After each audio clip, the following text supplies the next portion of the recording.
and begin part 2. And you can see that we're missing normals on the underside of these rods that come down. So one there, and one here. And then also on the corner of this guy. And over here you'll notice that the train car just goes straight into the wall, phases in, because why not? And there's a seam over here. And you'll also notice that this wall doesn't go all the way down. I'm not sure if it's actually a bug, but it seems like just for visibility and stuff you'd want to have that all the way down to cut it. But I'm also uncertain as to why the train tracks go under there, because I can't imagine an instance in which you would need the train tracks to run through a wall. But I'm not a civil engineer, so I wouldn't really know. So you can see up through this train as well, and jump up and down inside the 40 tons of Detroit steel that makes up that piece. And you can see the skybox over here under the building. And I'm going to point out a little strip here with some Z-fighting in the foundation that does not match the others. And I'm not going to bug that, but I do want you to be aware that it exists, because that'll come into play later. So we're going to hop over here. And you can see that those vents don't go all the way down. They're just kind of floating up there. And over here, you'll notice these windows have proper edging on them. So, and then this guy just uses the window texture properly aligned. And this one has the window texture which is not at all aligned. And we're going to adventure over there a little bit. I'll be fine. I'll keep watch out here. Thank you. So we're going to hop on up, hop on over. Beautiful. And you can see that this drain pipe and these two windows clip into the roof. And we're going to try to stick the landing on the edge of this branch. Beautiful, you have to crouch. And again, floating rocks, floating tree, which is slightly new.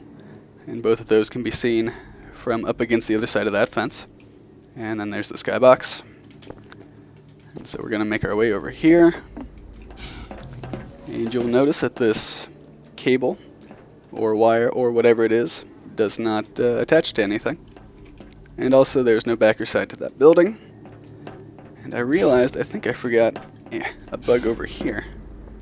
So let me go point that out to you. You can see once I hit this ladder. There we go. So you can see that they flipped this window texture horizontally, and which is mostly fine, except the corrugated metal does not match up. Yes, I'd forgotten about this. So when you turn on the flashlight, it cuts off the gravity gun sounds. So if I do a right click, and then right click and flashlight,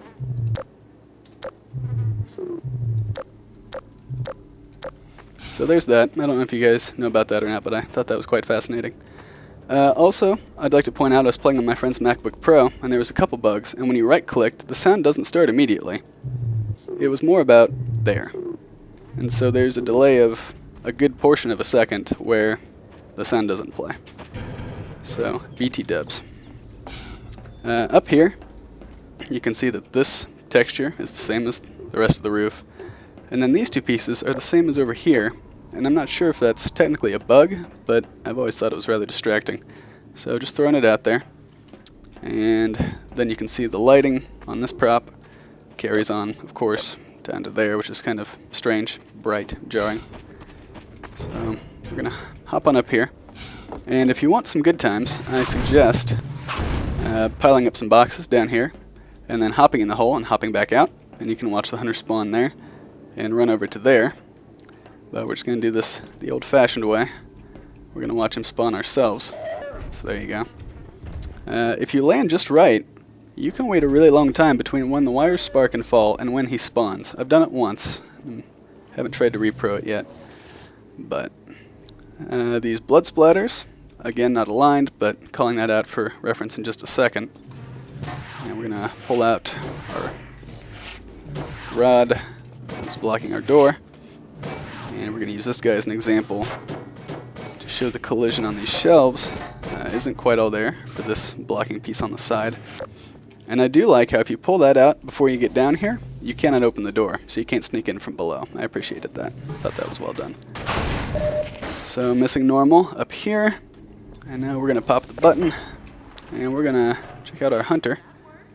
So if I spin a little farther, it'll trip the look trigger. He does time out on his own here. And if we'd spun around the other direction, it still would have tripped it. So he just kind of chills there for a while.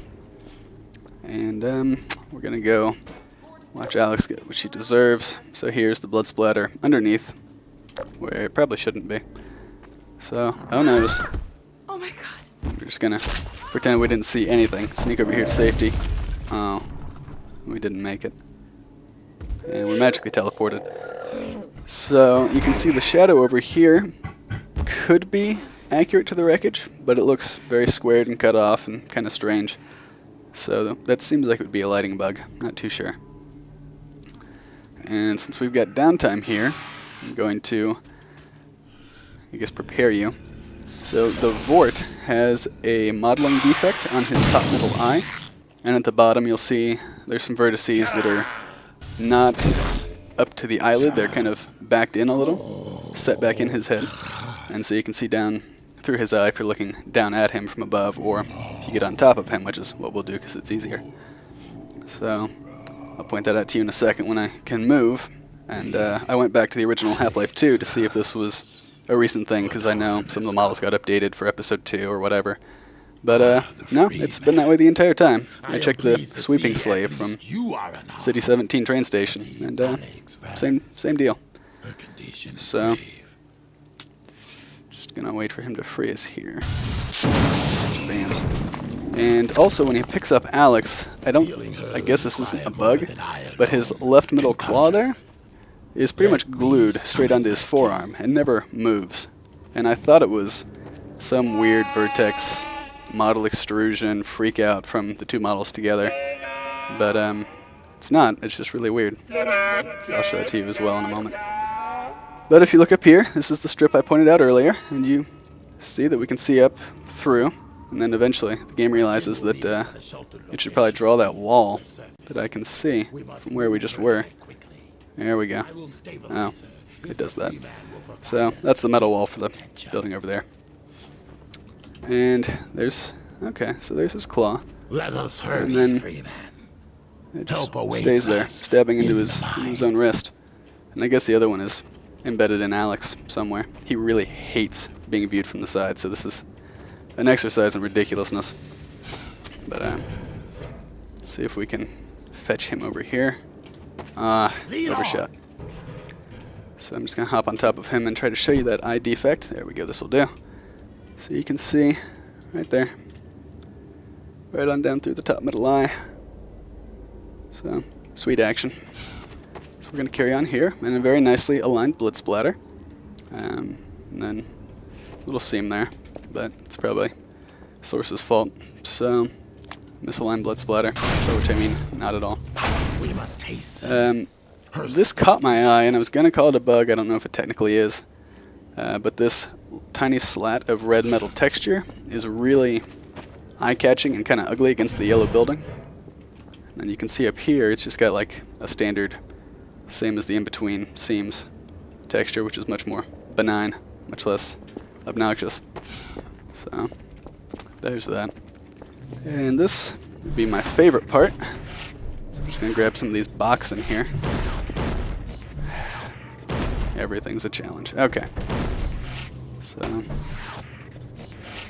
trying to get this to stand up. It's not safe to use the Vort because sometimes the boxes will hurt you. So we're just going to do that. Get this guy up against the wall. Grab this box. There we go. Put that there.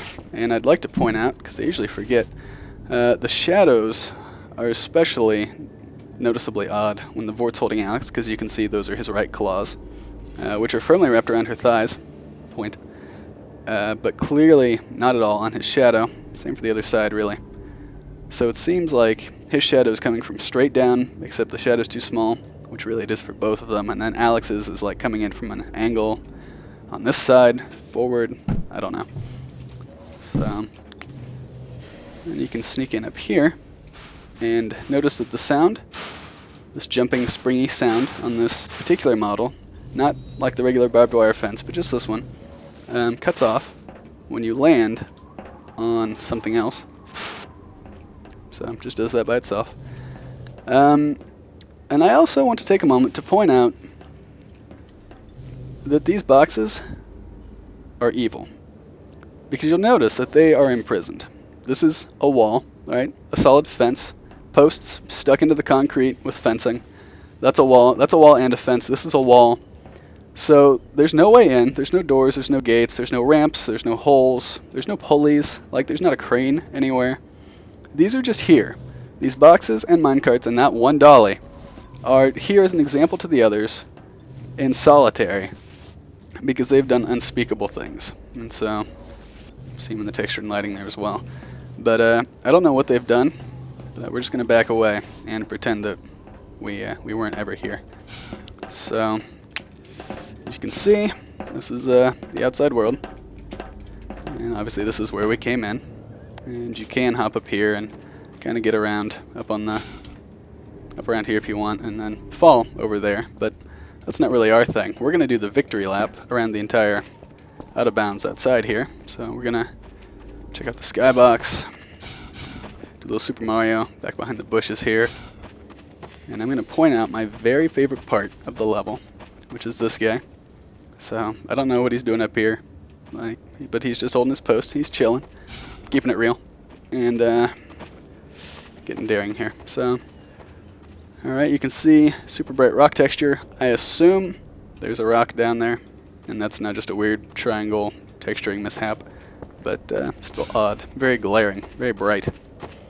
So we're going to hop over here to this roof, which you may remember. Right, good times. And my floating rocks, which I'm quite fond of. Floating tree over there. And we're going to continue over here. Now, if I had built my box tower to get up onto the lip of that rock, you could see from there as well that this corner doesn't meet the terrain, but I don't think you can see that from a normal angle. So we'll let that one slide. Yeah, no. Nobody.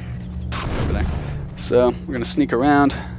You have to sneak up against the house to get around the player clip. But here you can see a nice seam between the terrain and the wall.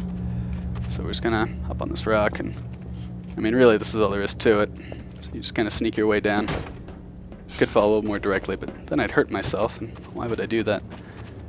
So we're just going to make the rounds, and hopefully I've not forgotten too much, or anything. Let's hope I haven't forgotten anything. We're going to take our gnome trophy and finish out the level here. So we're just going to come over here, plop him in there, and of course you can't grab the crowbar till your feet hit the ground. So, and you'll notice that the beam on this side is fully flush with the wall. This one is halfway embedded. I'm going to point out the subtitle error here. Press on Freeman certainly is not said another time. But, back to these beams. So I don't know why this tunnel isn't wider. I realize the width between the beams is for the elevator car. But I would assume like you would just kind of push this out a little farther and then have two whole beams. But whatevs. So we've ridden the one-way elevator car. There's no buttons inside and there's no buttons outside. So we built a one-way transit system to get into the mine after we'd already built the mine. So how people got down here the first time and how they get back up now, I just don't know. Back to issues on the Mac, and whether this was obviously graphical settings or operating system or video card. Like, there's a lot of variables, but these guys had a really bad Z fighting, whereas at least on my machine the bottom ones take precedence for lighting and what have you. And also on the Mac, if you crouch and scroll, hold control and scroll really, it zooms in and out on the top left corner of your screen in software. I took a screenshot, but it showed the whole screen instead of what I was zoomed in on. So obviously I can't reproduce that for you or show you a screenshot, but you might want to know that that happens. And then here at 56 minutes and 20 seconds, we're going to see a seam at the base of CGI Yoda's head, because we don't use puppets anymore. So if you look there, flickering at the base of his ear canal, where his ear meets his head. Hang on. What? Multiply. Are you sure? That's embarrassing. Okay, so apparently you guys didn't make this, so I'm sorry. I'll find out who was responsible, and then I'll get this to them. So, not counting this movie, and depending on how you define bug, we have about 51 bugs and then 26 subtitle issues. So, thank you for joining me, and see you again soon.